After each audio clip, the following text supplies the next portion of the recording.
Hello guys, welcome back to our YouTube channel. Guys, पिछली videos में हमने computer programming, numerical analysis और different type of logic gates के बारे में पढ़ लिया था। आज हम कार्नो मैप के बारे में पढ़ेंगे कि कार्नो मैप का यूज़ हम लॉजिक गेट्स को रिड्यूस करने में किस तरीके से करते हैं। कार्नो मैप जो है इसको के मैप भी शॉर्ट में कहते हैं। The goal to use K-map is to minimize or reduce a minimum number of switch or gate is required by a circuit। किसी सर्किट को बनाने में जितने गेट या फिर स्विचेस हम इस्तेमाल करते हैं उनको मिनिमाइज करने के लिए इसका यूज़ किया जाता है। The K-map is pictorial representation of truth table of Boolean function। This method is easy to use when Boolean function has 6 or fewer variables। जब हमारे वेरिएबल 6 से कम होते हैं तब इसका यूज़ हम इजीली कर पाते हैं।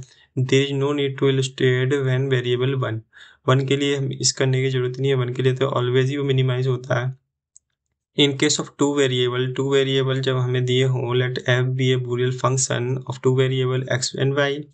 एक्स वाई का कोई फंक्शन है एफ जो हमें दिया हुआ है, तब हम इसके लिए कंस्ट्रक्ट करते हैं एक 2x2 का square matrix containing possible input combination of x और वाई। बूलियन फंक्शन में जैसे हमें एक्स वाई के कॉम्बिनेशन दिए होंगे उसके अकॉर्डिंग हम वहाँ पर मैट्रिक्स को फिल करेंगे, जो मैट्रिक्स यहाँ पर जनरेट करेंगे। मैट्रिक्स की जनरल फॉर्म जो है गाइस ये होती है, उसको मैं भी बताऊंगा कि कैसे आती है। The K-map of function is 2x2 matrix obtained by placing 0 and 1 square according to where the function value is 0 और 1। 0 और 1 को जो है हम प्लेस करेंगे इस मैट्रिक्स के अंदर according to the given Boolean expression. तो गाइस हमें ये फंक्शन बूलियन दिया हुआ है, वो f is equal to x y dash plus x Y.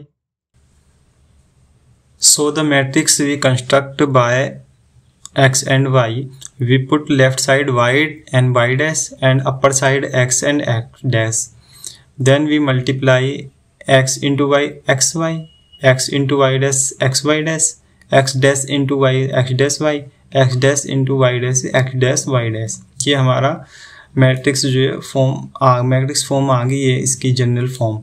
यहाँ पर जो फंक्शन हमें दिए हुए हैं, जैसे एक्स वाई दिया है तो यहाँ पर एक्स वाई तो हम 1 रख दिया, और यहाँ पर एक्स वाई डैश है, एक्स वाई डैश है तो एक्स वाई डैश की जगह पर 1 रख दिया। अब हम क्या करना है, बाकी जो दी नहीं है वहाँ पर 0 रख दो।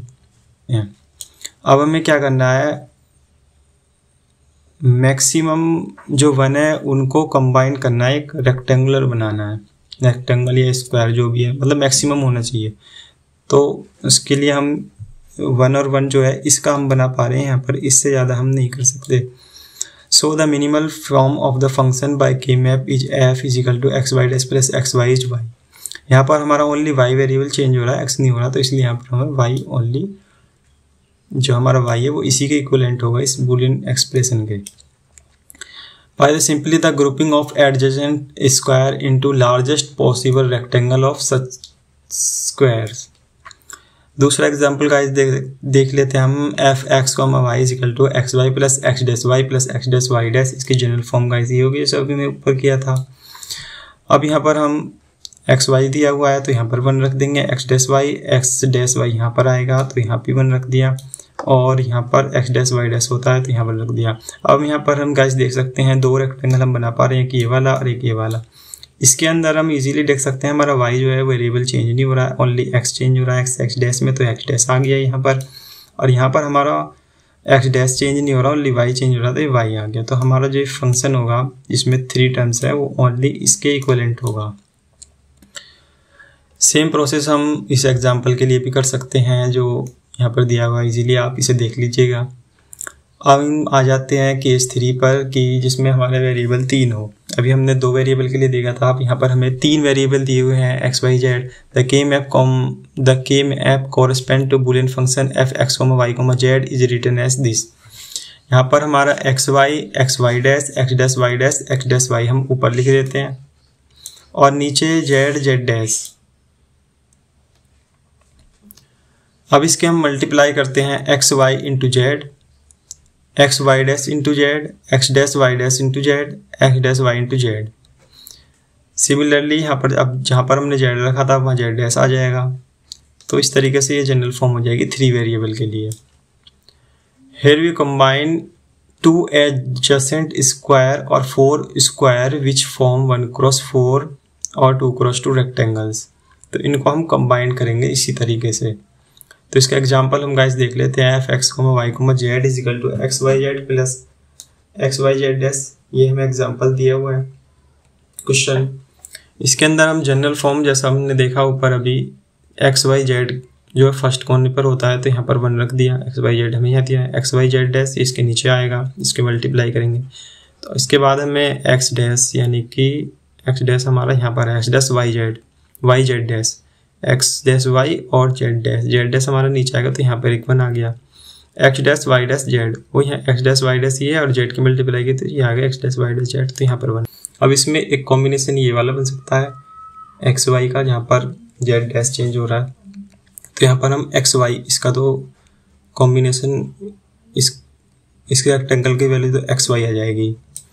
और ये रहा नीचे वाला एक ये 1 और एक ये 1, इन दोनों को जब हम कंबाइन करेंगे तो इसकी वैल्यू हमारी yz' आ जाएगी। और ये जो 1 है ये सिंगल है तो ये इसकी सेम ही रहेगी जो है x', y', z।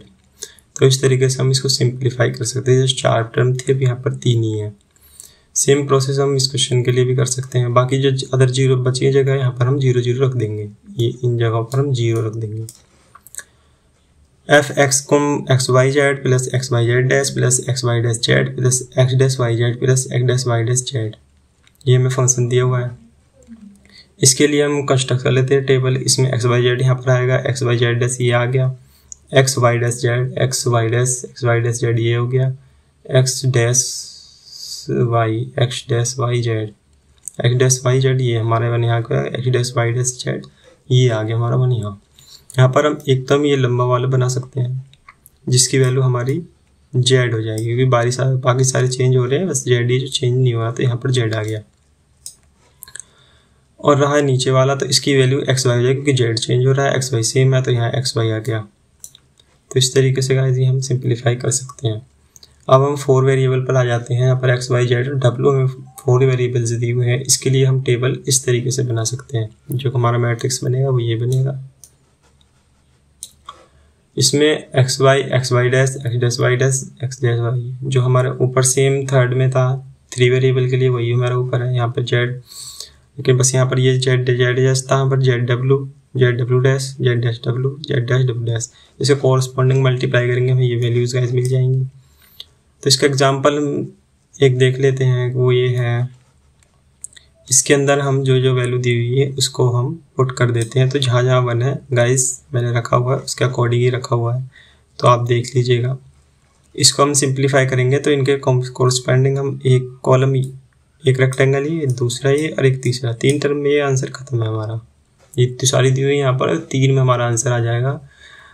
इसके लिए आ जाएगा हमारा क्या सेम है, यहाँ पर x चेंज नहीं हो रहा, एक तो x आ गया और ये चेंज नहीं हो रहा, x, z', ओमेगा', ये आ गया हमारा फर्स्ट के लिए, इस वाले के लिए।